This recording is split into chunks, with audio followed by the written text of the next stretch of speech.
Welcome and thank you for joining us for this webinar today titled Are You on Health Pathways? Before we begin, I would like to acknowledge the traditional custodians of the land that I live and work on. For me, that is Awabakal land.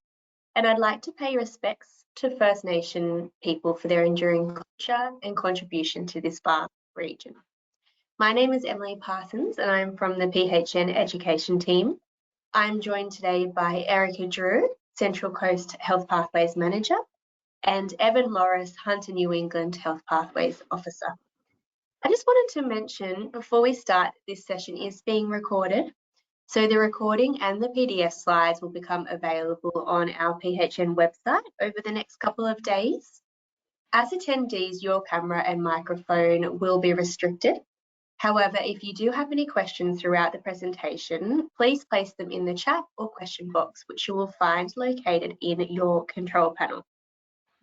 Towards the end of the webinar, there'll be a Q&A session where Evan and Erica will address these questions. If you could please complete the evaluation that will pop up at the end of the session, that would be really great because your feedback is very important to us and helps us plan for future education sessions. So I'll now hand over to Erica and Evan.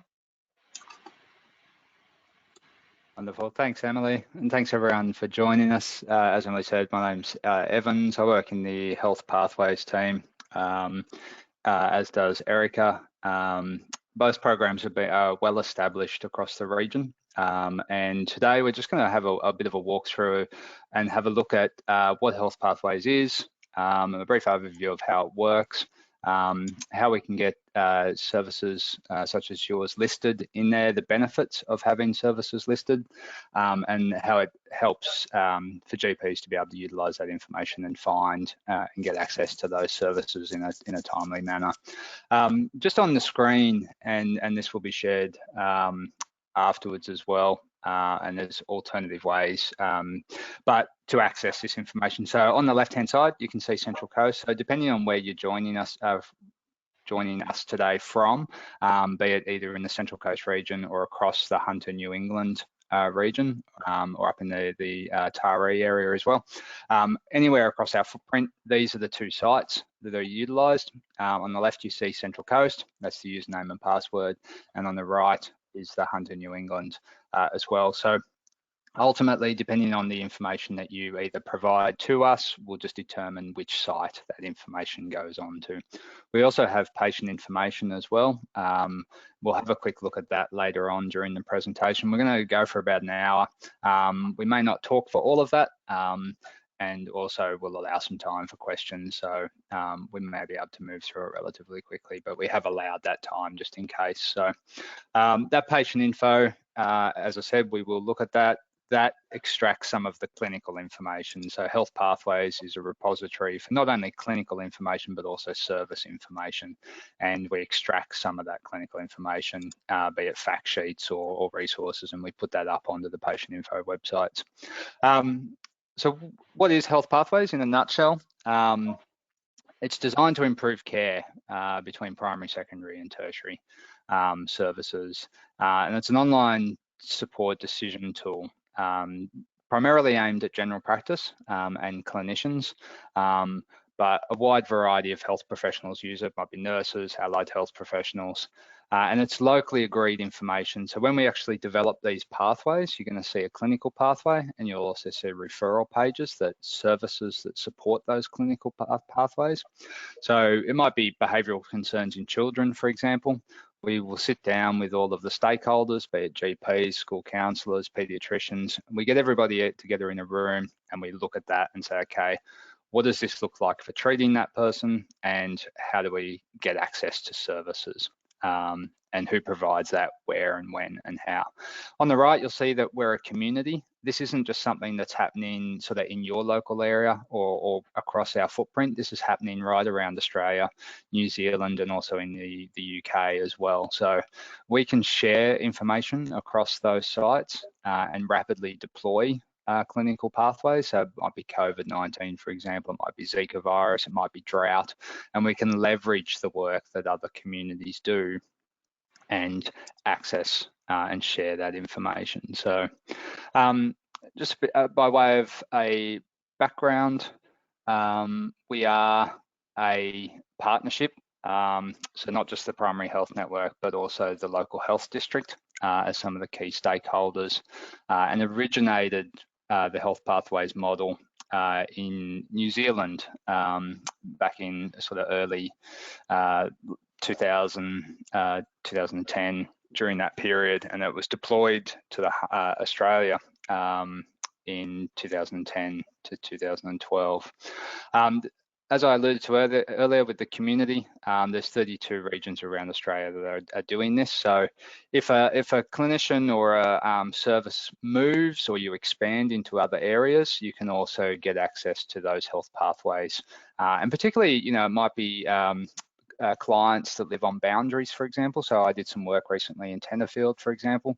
They're on the border of our region, I guess you could say, but they're also on the border of other regions that might be North Coast with the likes of Lismore, for example, and also up in the Queensland, you know, with Goondiwindi and Toowoomba, and we can have opportunities to share and get access to that information across other areas as well. And our website, so that's when Hunter and New England and Central Coast went live. So we have been established for quite a while in the region, and you'll see that as you access the websites and both look at the resources, the clinical content, and also the list of services, specialists, allied health professionals. The final thing I'll say is just for your benefit, Erica and I are going to take it in turns during the presentation just to touch on different aspects to the program. So I'll hand over to Erica, and that will occur during the rest of the presentation. Thanks, Evan. All right, so the next slide is just a picture of what we're aiming to head towards in terms of how we want to integrate care and social services in the local health system in both Central Coast and the Hunter New England region. So this is our ultimate aim, I guess, in Health Pathways. We try to integrate the pathways to clinical care and the referral information so that general practice teams can navigate their patients through the healthcare system, and we're aiming to see the system as one system rather than silos of sectors or the way things are funded. So this just gives you a pictorial of what we're ultimately aiming for in the Health Pathways programs. Okay, so Health Pathways is dynamic. We can easily update it, and it's really accessible and easy for you to use really quickly, and it's designed to be able to use during patient consultations. So it's the whole design of it is for you to be able to find the information you need really quickly. It provides clear, concise information and resources, and it's got a really good search functionality so that you can find exactly the information that you're wanting. In terms of updating, pathways are continually under new development, and then existing pathways are regularly reviewed in a regular review cycle, and they're updated in light of changing evidence, guideline updates, technology, local circumstances, or changes to local services. So we've got a regular 3-yearly full review cycle, and then partial updates in between, and then some pathways depending on the clinical topic, such as maybe the influenza immunisation pathway would be updated on a 12-monthly basis because of the need for that topic.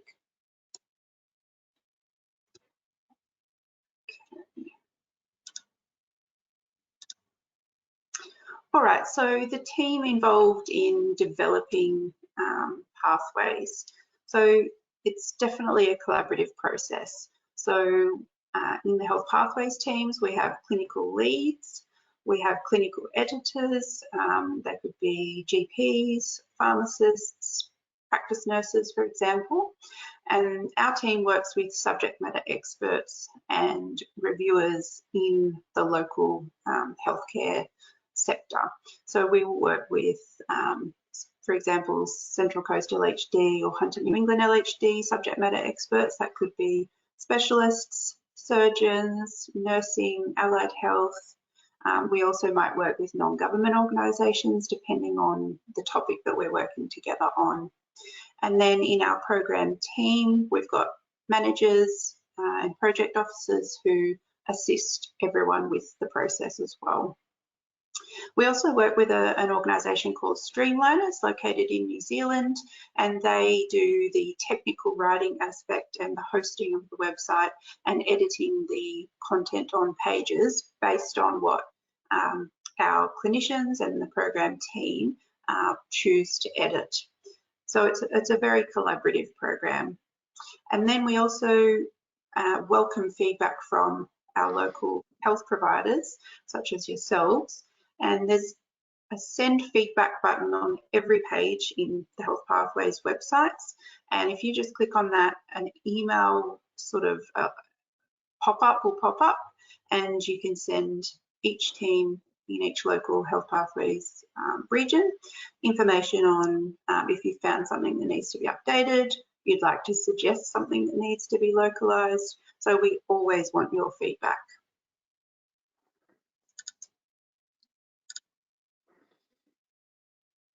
Okay, the benefits of Health Pathways. How can this help you in your role, in your services? So the benefits of Health Pathways are that local clinicians provide the input into pathways and they reflect best practice, and they are locally informed. So they're a very localised pathway. This facilitates clinical relationships, collaboration and communication across the different settings of care. We build confidence in managing patients in the community because general practice teams have always got access to Health Pathways 24/7 if you need to find any information. We summarise best practice management and provide information on the local referral options.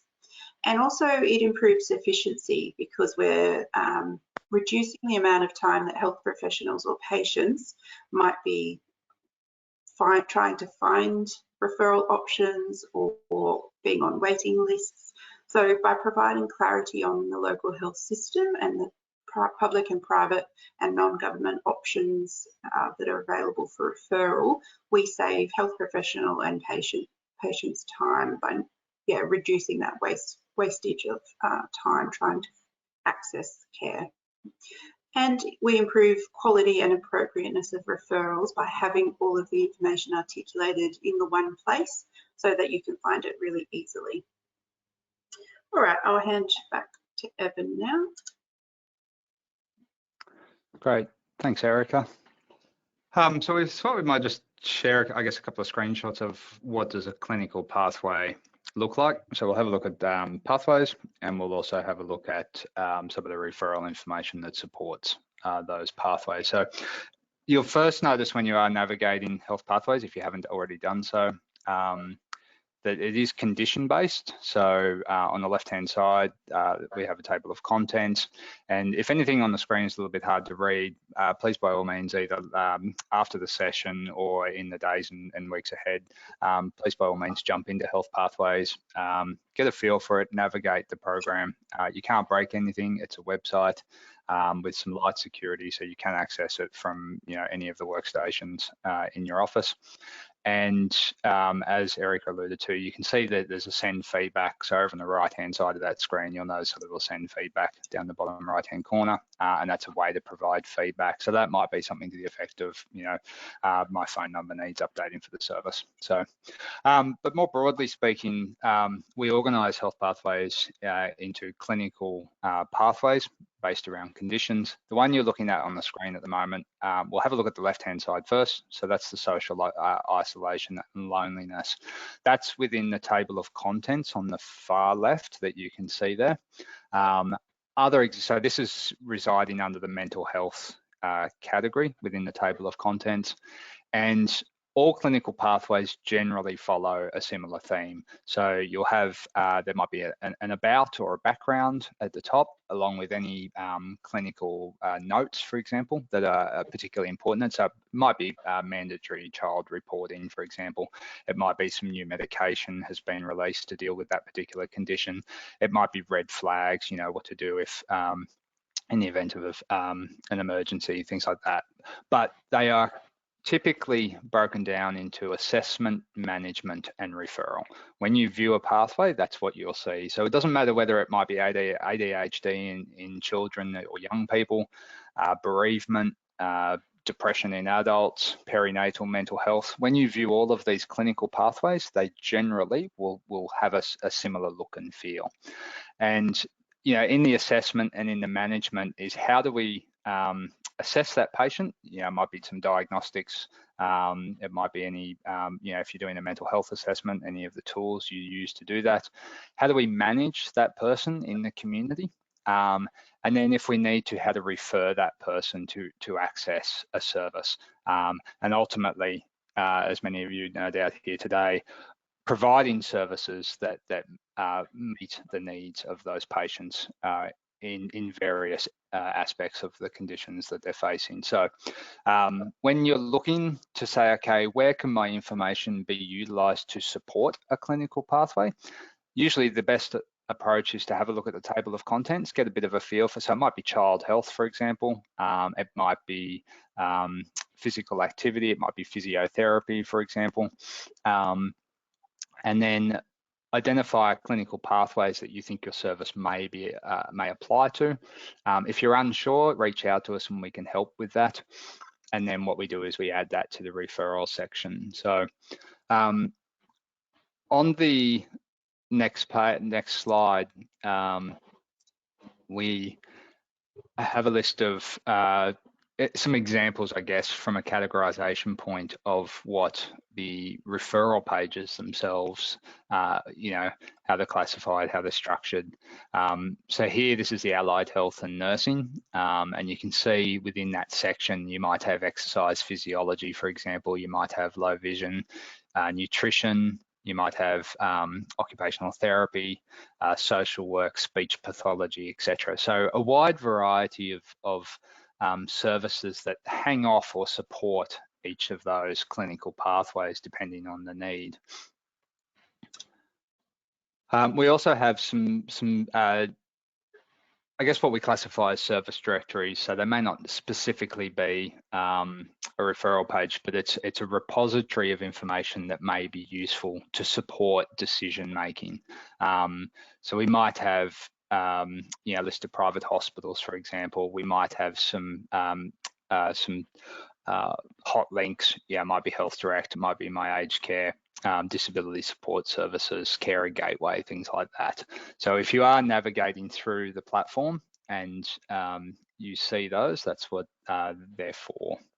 And the last thing is we'll actually just have a quick look at I guess, in the next few slides. So what does a referral page, so what does the endpoint look like from a service perspective? So the GP has seen the patient, they've identified that they can, manage that person, but also tie them in with local services where applicable.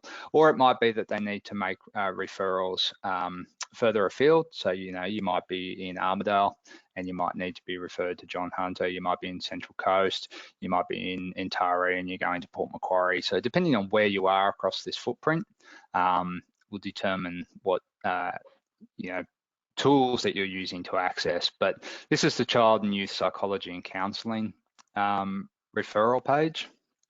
And on there we list psychologists, social workers, occupational therapists, child and adolescent therapy centres, for example. And with those, depending on the content, I guess, and the nature of what that referral might look like. So when we map services, we typically map private, NGO, and public. And depending on, again, what that referral might look like, we may simply just list, the business name, the phone and fax, and the address. For others, we might list all of the referral criteria. We might list their exclusions. They might have a referral form. They may accept e-referral, so sent e-referral. They may have urgency criteria as well associated with it. So it might be a very in-demand service, and they might be triaging, you know, with seeing patients over a 7-day period, a 30-day period. They might have a 12-month waiting list, etc. So we can include that information during the listing, depending on the applicability of where that service sits in relation to the clinical pathway itself. On the next slide, we have just an expansion of what a referral page looks like, and we'll flick to it in a moment, which is the last slide in this particular section. I'll just get you to go back one, Erica. Sorry, briefly. So when you expand a referral page, and you can drill down into the respective regions. So if you're looking at Central Coast, for example, you might have a listing across the entire region. So here we can see that we're looking at psychologists. On the left-hand side of that column, there is the service name. And you can see on the right-hand side that it lists the suburb, you know, the town or the area. With the Hunter New England region, which is where I'm based out in the New England Northwest area. Because of that, the larger physical footprint and the different regions, we have separated ours into you know, 4 or 5 regional banners. So we classify ours as, I think it's Newcastle, Lower Hunter, Upper Hunter, Manning, and the New England Northwest area. But you can, by all means, look at services in other regions, and certainly in some instances you will have to, because there may not be services available. And then I think on the next slide is just an expansion. So this is the new service provider directory format that we are gradually shifting to for all of our pages. It just means that it presents the information in a easier format to read, and it's easier and faster for us as a team to update the information as well. So here we can just, you know, see one of the services. They've got how to refer into it, so that's their phone. We're listing, you know, one of the specialists that works at that organisation. Any information for referrer that might be specific or useful. So, you know, it could be that you might have a speech pathologist that's visiting a region once a month or quarterly. You know, we can put that information in as well. So, thanks, Erica. Great, thanks, Evan. So we also wanted to particularly let you know that as a provider, you can actually search for your service on both Health Pathways websites. So if you just use the search functions at the top, in the top toolbar, and type your service name in, then all of the pages that that service appears on will come, you know, result in the search function here. So that will work on both Central Coast and Hunter New England Health Pathways sites, and if you use any of the neighbouring Health Pathways sites as well. So then you can click through to the page and see what information is already listed on the pages, for example. So I'll just move to the next slide. And then once you're on this specific referral page where your service might be listed, there's also a quick way to find where it is on the page. So if you use the toolbar on the right hand side, and we'll visually show you this later on, if you pop out the blue and white addition button, that will pop out that toolbar, and then there's a button called Expand All. If you click on that, the page will expand all of those drop downs that Evan was showing you. So then once you click back on the page, if you do Control F on your keyboard, a search pop-up box will appear, and then you can type your service name into that, press enter, and then when it finds the service on the page, it will move the page automatically to that and highlight that. So that's a really quick way to find specific information that you're looking for on a Health Pathways page. Then you can review the information that's listed about your service, and if there's any updates, additions, corrections that need to be made, if you can use the send feedback button on that page, when it comes through to our teams, we'll know exactly which page you found that information on, and then we can update it to make sure we've got all the up-to-date information for your referral information.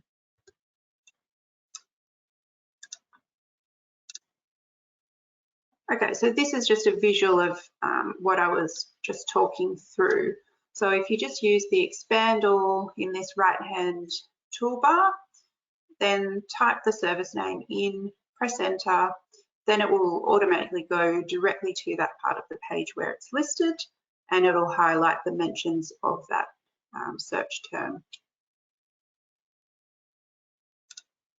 And with the Health Pathways directory, as Evan was saying, anything in these grey drop-down fields that look like this, we can have that information on multiple pages across the Health Pathways sites. And if there's any updates that need to be made, it's quick for our teams to update that. And the following business day, it'll be updated on the live website. And we only need to update it once, and it can update on all the pages that your service appears on. All right, now we're just going to sort of cover a quick snapshot of the utilisation of the Health Pathways sites.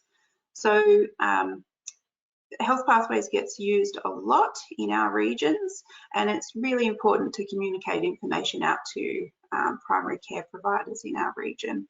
So for example, the Hunter New England website, for example, in 1st of September to 31st of October this year, HNE had 4,862 users in that period, 38,000 sessions and 116,000 total page views. So that just shows you the amount of use of the website and helping general practice teams and other primary care providers to navigate patients to the right services. You can see there the list of the top 6 clinical pathways across different topic areas, and then the top viewed referral pages as well. And these do vary over time depending on if there's full reviews and updates of a pathway and that's been released recently, if there's significant changes in the system, for example, a new policy or whole guideline changes, the views of different topics will increase over time. Depending on those changes to the health system and the updates made in Health Pathways. Okay, in Central Coast, obviously we're a smaller region, but still in the same period, 659 users of the Central Coast Health Pathways website, 5,800 sessions and 20,000 odd page views as well. And then again, similar, you can see the top viewed clinical pathways and referral pages. All right, I'll hand back to Evan now to cover patient info. Thanks, Erica. So I mentioned that earlier in the presentation when we sort of first started that we have both the Health Pathways and also the patient info. The patient information, I guess, is what we typically might extract when we're putting together a clinical pathway around, so it might be, smoking cessation, it might be depression in adults, it might be disaster relief, so drought, for example. So when we are pulling all of this information together, it's also through the lens of, okay, what is useful, not only from a health professional perspective, which is what Health Pathways is its primary audience, but also as the community and the patients, what are their needs in relation to this work? Otherwise, it would be a missed opportunity. So what patient information is a website where we compile that information and pull it together associated with those clinical conditions or those topics.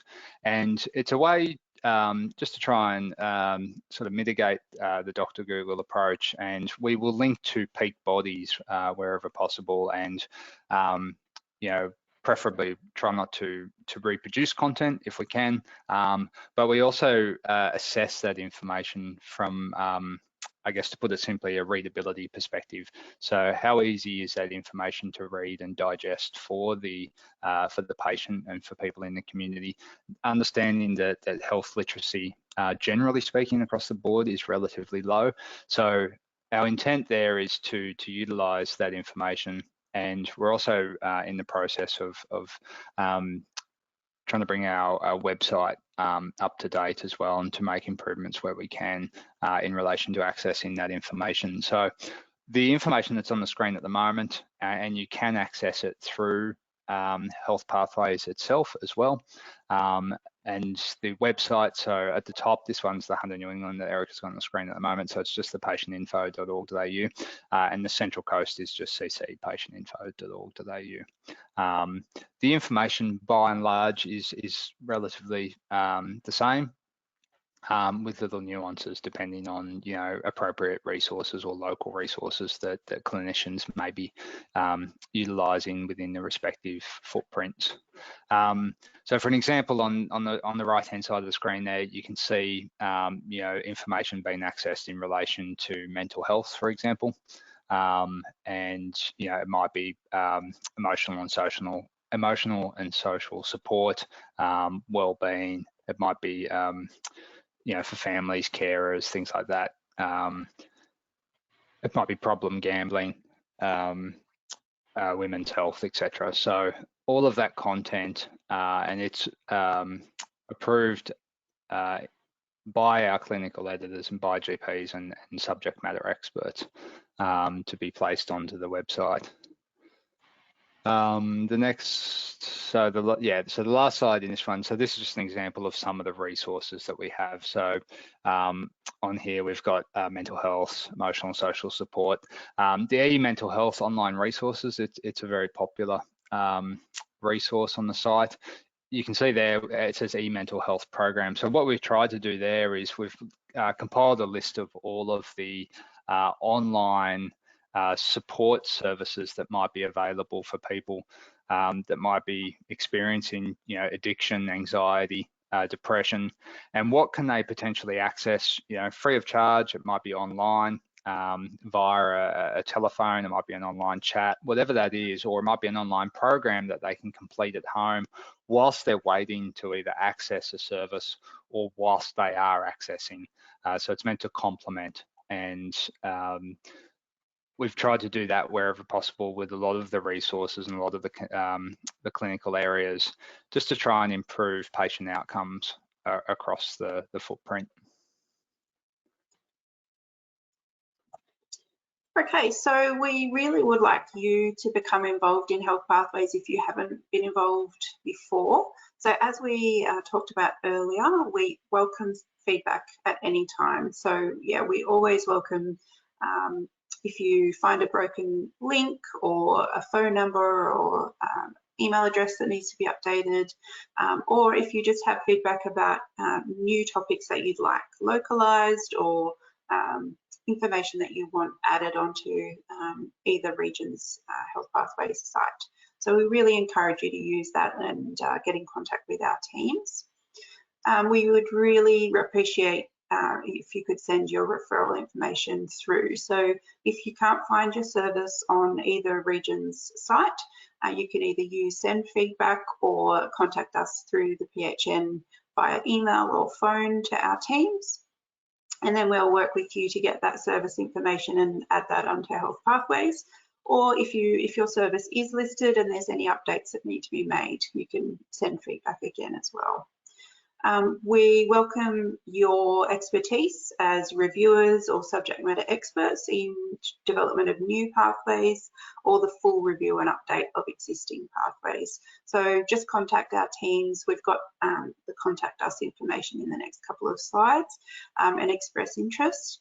And again, if you'd like to be involved in a formal working group where we're working together to localise or do full reviews of suites of pathways, again, just contact us to express your interest in being involved in a formal working group. All right, so in terms of Central Coast Health Pathways, We've got that email at the top of the screen there, and then on the actual website, if you search Contact Us or just in the table of contents, expand the About Health Pathways section, and then you'll find the page Contact Us, and our details are on there. And similarly, again, with Hunter New England on that site, search Contact Us, and then that will that page will pop up, and then you can see the contact details for Louise Harrigan and Marika McKenzie down the bottom of the page. All right, so that's the end of our slides, but what we'll do is we'll now demonstrate sorry, I'll just swap screens. All right, is that sharing the websites or is that still sharing the PowerPoint? I can see that fine, Erica. Okay, so Evan, did you just want to talk through as we do a bit of a demo of Hunter New England, and then we'll swap back to Central Coast? Yep, sure. So when you first access the page, when you attempt to log on, if you haven't previously already done so, typically from might be a new computer, you'll be presented with a username and password. You haven't seen that here, but that's where you'll just enter that username and password respectively, either for Hunter New England or for Central Coast. Either way, when you do access the website, this is the home page that you'll be presented with, and this would typically look the same regardless of where you are across Australia if you were accessing. So if you're in Sydney, if you're in Melbourne, if you were in Darling Downs, which is up in the Toowoomba, Goondiwindi region, it would look very similar. On the left-hand side, table of contents, and on the home page there on the right-hand side, there might be important news. So you can see the health alert.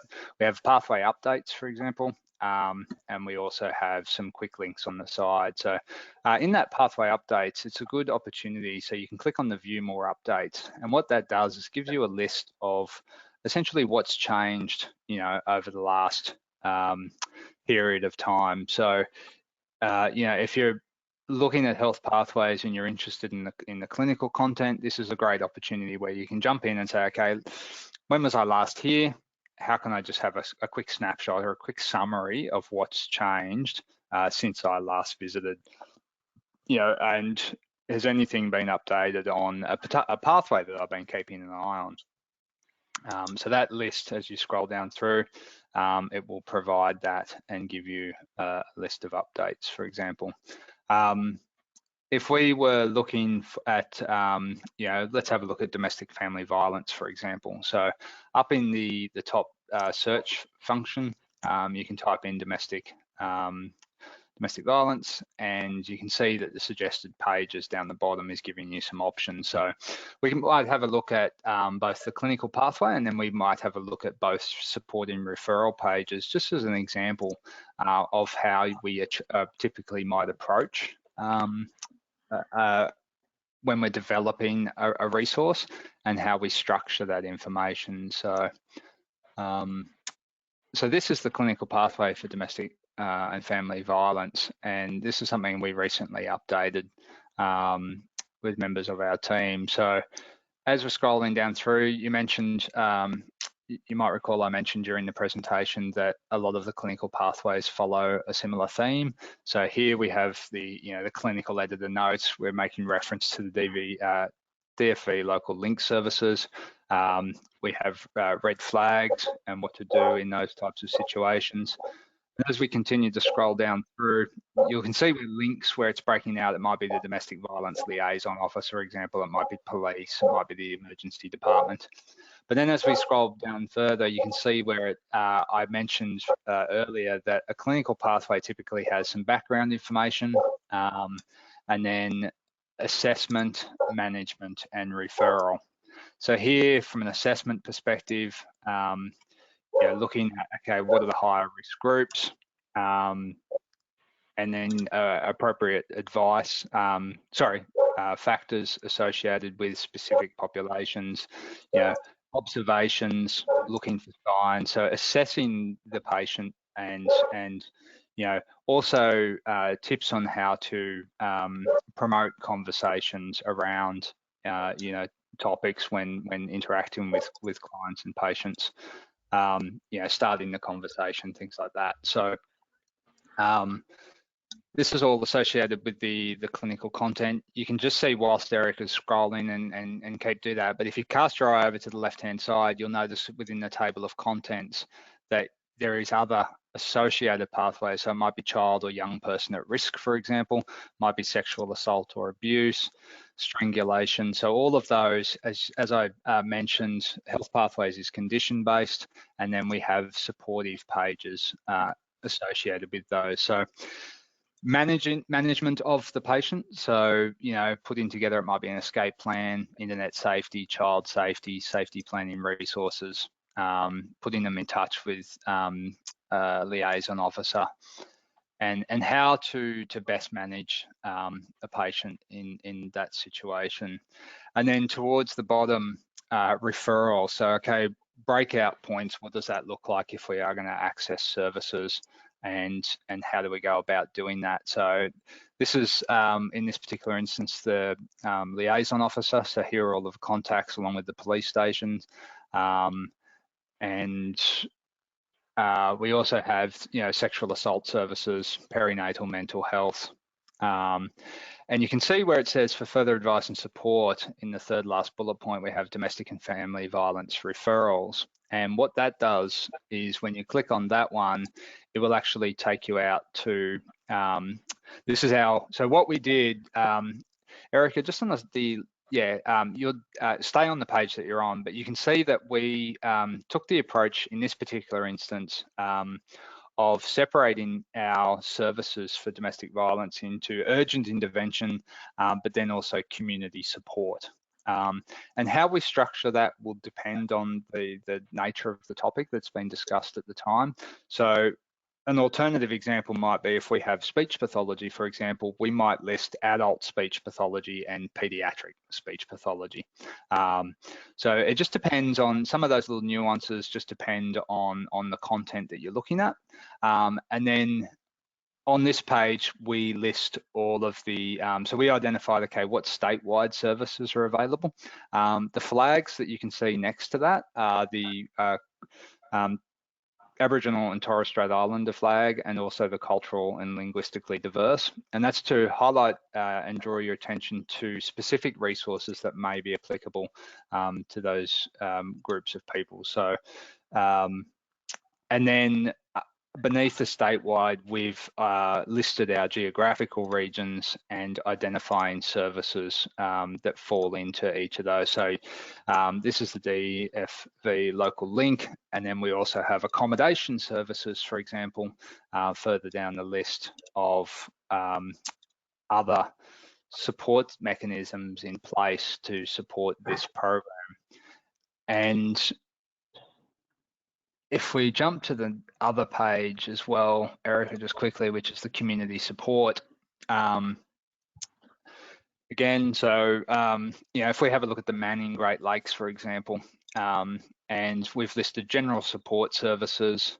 So it might be a family referral service, for example. It might be a homelessness support. We also have legal support services and accommodation services as well. So quite a wide variety of services that we've mapped for these clinical pathways, and we do our best to try and keep this information as up to date as we possibly can. We are both relatively small teams, but that's where it's useful and important for you as service providers and as commission service providers to help provide that feedback into the services that you're providing to the community, so we can keep that information updated where applicable against the relevant pathways. So the last thing I'll say is that sometimes there are exceptions to the rule. So we will typically, as I said, map, you know, private, NGO, public services. Exceptions might be where there might be a one-off service that's been delivered. It might be a stopgap measure. You might be bringing somebody in for, you know, 2 months to clear a backlog of patients, and you say, okay, I don't really want this advertised. We already know our cohort, we have a targeted audience. We don't want to run the risk of expanding that out to the point where the program just can't, it's not designed to accommodate that. And those types of situations, we'll have more than happy to have those conversations with you and say that, okay, we're not going to list the service, it's not appropriate to do so, or we can list it and say, we need to make modifications. This program is not currently accepting new patients for a period of time. A specialist may have to go on, unplanned leave. So more than happy to make those accommodations as part of any listing with your service. Thanks, Erica. Thanks, Evan. And I might pop over to Central Coast so that we can just show you that as well if you're based in the Central Coast region. So as Evan said, the Health Pathways program is designed to be able to be used across Australia, New Zealand, the UK, for example. So it'll look very similar. There'll just be localized differences in referral information, obviously, sometimes management of conditions, and those local nuances that we've been talking about. So again, very same, similar structure. So we've got the pathway updates, and again, click on the view more updates to see all of the recent changes that have been made. News, quick links over here, for example, and on both sites, there's quick links to the patient info sites. So we'll show you those in a minute. There's also videos, there's about Health Pathways as well. So there's lots of tutorials that if you want to get a bit more in depth about using Health Pathways after this webinar, you can click through onto those. And then, as Evan said, lots of information, clinical pathways and referral pages. I might just show another example maybe of some mental health. So, for example, the structure of most of the suites of topics, usually the clinical pathways will be earlier in the table of contents, and then down the end will be the referral section. The difference between the color coding here is that if it's black, that will be a localized page to that region. So if it looks like this, where it's got the white background, that will be a localized page. And then if it's grayed out, this gray color coding in the table of contents, that means it's not yet localized for this region. And then it'll have the yellow background and the little warning up the top that this page hasn't yet been adapted. However, we do retain some of those pages as there might be useful clinical information, which is evidence-based, that is still able to be used, but it's up to the clinician's judgment as to whether it's useful and applicable in their practice.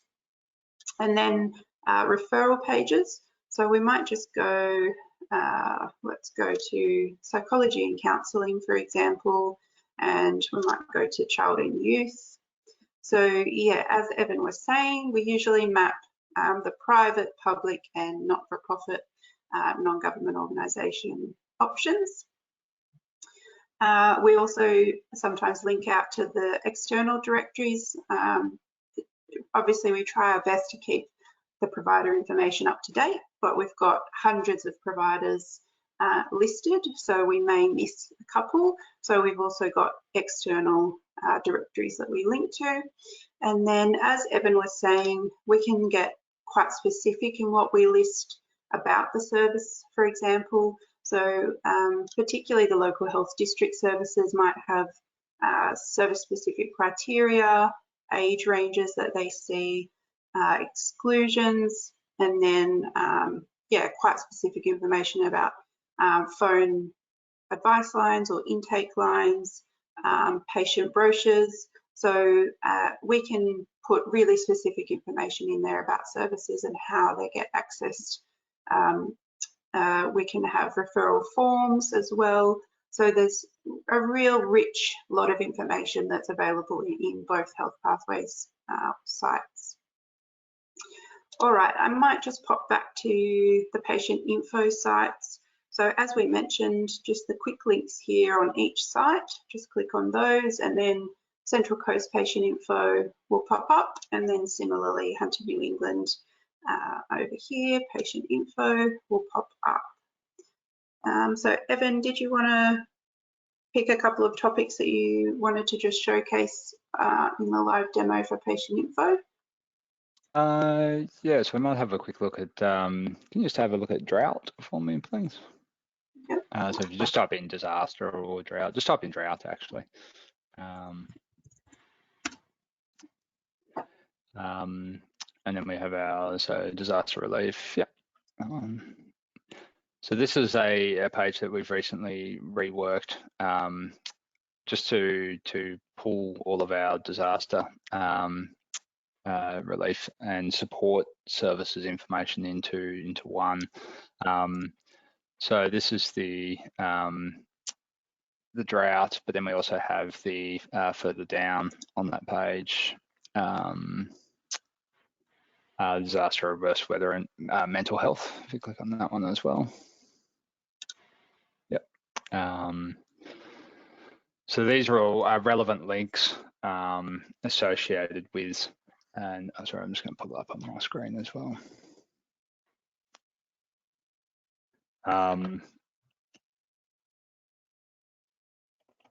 So often if there's existing peak bodies or government organisations that have reputable information, we will link to those rather than reinventing the wheel. We will link to reputable services and peak bodies and government bodies and maintain that information over time.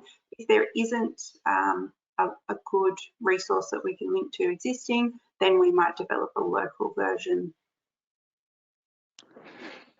Yeah, sorry. And on the, sorry,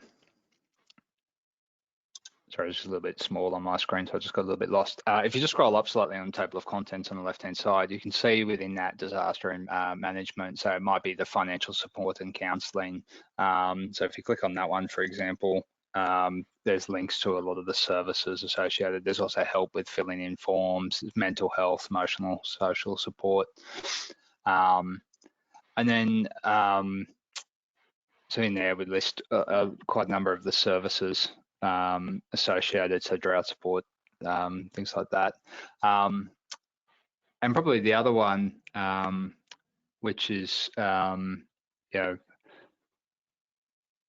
another good example, I guess, of where we can actually directly list some of the services. So still within that section, disaster relief, and it's linked in a number of, cross-linked, I guess you could say, across a number of pages within patient info is the drugs and alcohol, just a few sections up above that where we actually list, click on that one. So this is where we'll actually list the services within those respective regions, and being able to, so not only is the information necessarily captured on Health Pathways, but we will also try and replicate where possible that information. So particularly if patients can self-refer into those services, for example, we will include those because they may not need to go and see a GP to access that service. So please keep in mind that if patients can self-refer into your service, that might be something that if we have the appropriate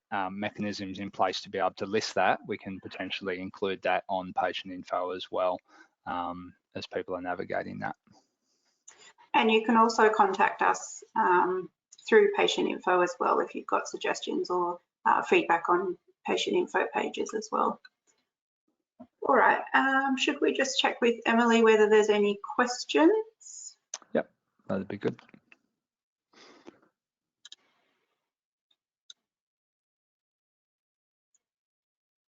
If there are any questions, pop those into the question chat. Otherwise, Evan and I can just quickly show you a couple more examples of navigation in the websites.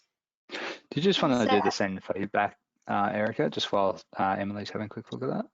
Yep.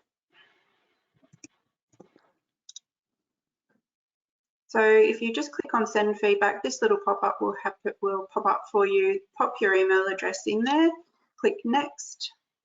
And then it just creates this pop-up for you, which is just like sending us an email. So it'll populate, you'll add your name in, then the subject line, and then just type your feedback. So broken link in the For Health Professionals drop down, and then just tell us which link it is, for example, or phone number needs to be updated, and then send that through. Scroll down, click send feedback. You can upload files as well if there's a particular document that you want to share with us. Then click send feedback, and then that will come through to our teams. So Central Coast website will come through to my team, and then Hunter New England will come through to Evan's team at Hunter New England. If there's multiple pages that you do want to be listed on, you might just go to one of those pages, hit the send feedback, and just say, my name is Jane. Can you please give me a call on this number just to discuss adding our service to Health Pathways, and we can arrange that. Thanks, Emily. Thanks, Erica and Evan, for that great presentation. So we don't actually have any chat or questions at the moment, but we will be putting the PDF up onto the website, as well as the recorded version of this video or this webinar, so you'll be able to watch that back.